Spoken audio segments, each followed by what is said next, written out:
ready? Yep. Okay. Have you ever wondered if someone is listening on our phone conversations, or going through your inbox, reading your bank statements maybe? All these are completely normal for those who suffer from schizophrenia or who are on crystal meth, but might become more common to others if the Patriot Act is extended.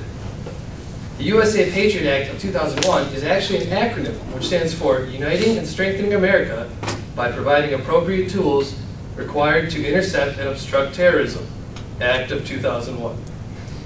With this act, Congress basically handed law enforcement agencies and government officials a free pass to arrest and detain, search, and whatever else they want to do to anybody they want to.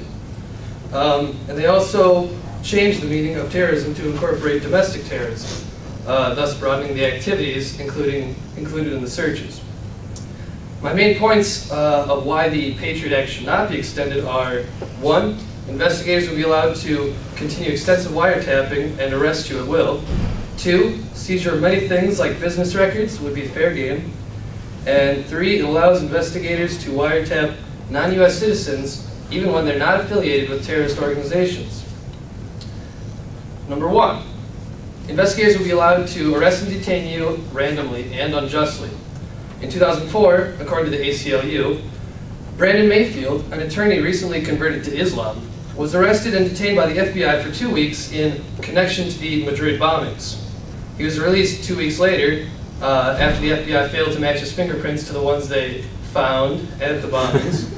And he found out that his phone was tapped and all of the records were searched, and so was his house.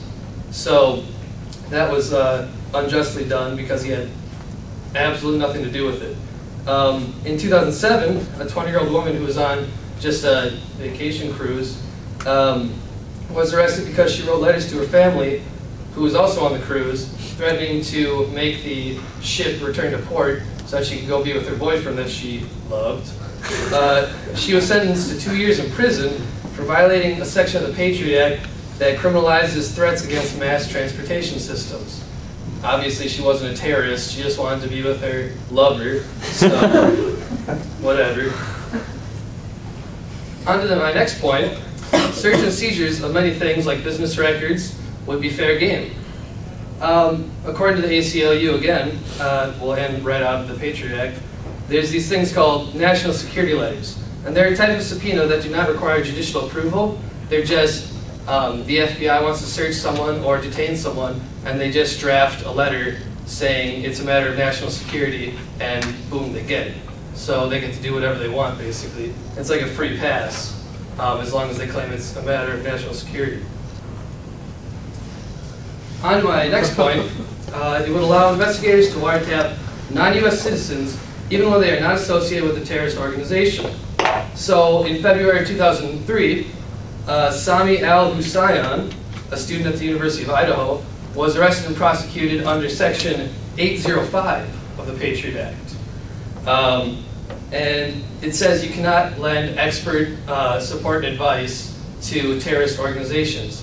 His job was actually just working on a website, posting links on like blogs and everything of famous Muslim leaders around the world. And of course, some Muslim leaders want, suicide bombings and, violence against Americans and blah, blah, blah. But he wasn't promoting it. It was just a matter of him putting the links on there, on the Islamic Assembly of North America.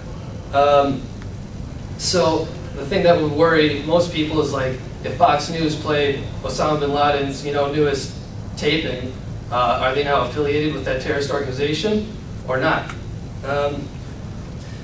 So in conclusion, we need the Patriot Act not to be extended because it infringes our rights as Americans. Because 1, investigators will be allowed to continue extensive wiretapping and arrest you at will.